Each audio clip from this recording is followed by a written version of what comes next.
이번엔 드디어 나 오파린이 주장한 가설과 이 가설을 바탕으로 한 밀러의 실험을 통해서 생명체가 어떻게 출현하게 되었는지에 대해서 알아볼 거예요. 여러분, 우리는 이렇게 아름다운 지구에 살고 있죠. 나는 많은 연구를 한 결과 지구에 처음 생명체가 생겨난 해답은 바로 원시 지구의 환경에 있다는 것을 깨달았어요. 원시 지구의 대기는 지금과 전혀 다르게 수소, 헬륨, 메테인, 아르곤, 암모니아 같은 것들로 가득했고요.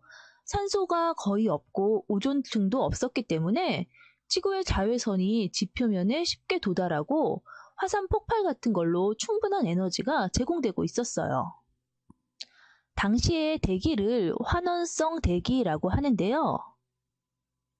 그 이유는 에너지가 공급되면 아미노산과 그 밖의 유기물들이 생성될 수 있는 환경이었기 때문이에요.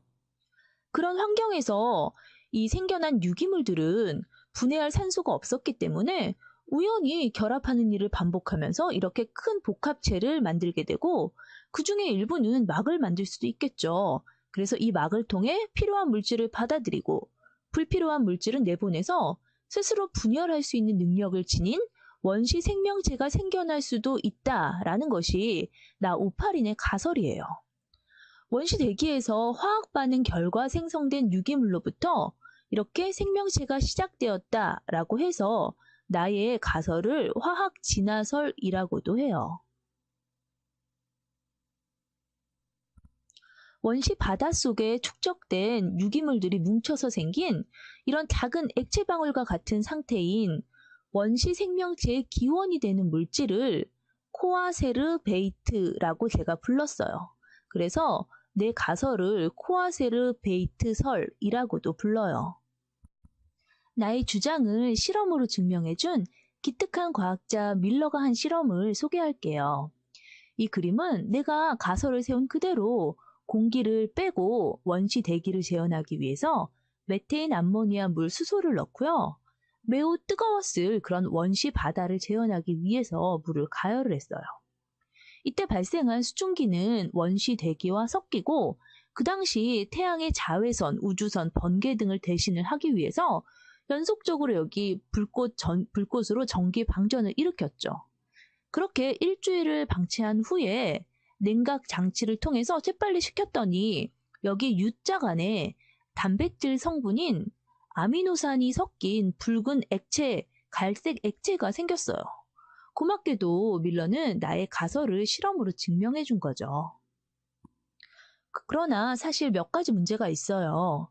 먼저 최근 밝혀진 그런 원시 지구의 원시 대기로는 내가 생각한 것처럼 아미노산이 생성되지 않았거든요.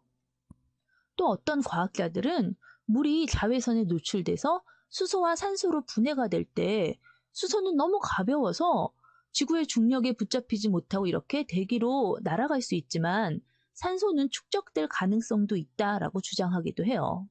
그러면 원시 대기에 산소가 있었다면 그때 생성된 유기물은 산소에 의해서 아마 곧바로 파괴되었겠죠. 나의 가설은 상당히 일리가 있긴 하지만 현대 과학에서 본다면 한계가 있는 하나의 가설일 뿐이에요.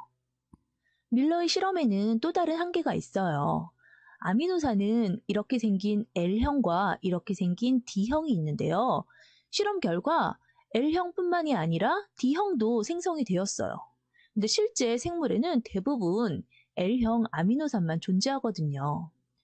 밀러는 훗날 내가 한 실험은 너무나 동화 같은 이야기였다라고 얘기를 하지만 아직까지 나오파린이 제안한 이 가설을 능가할 만한 그런 가설은 나오지 않고 있어요.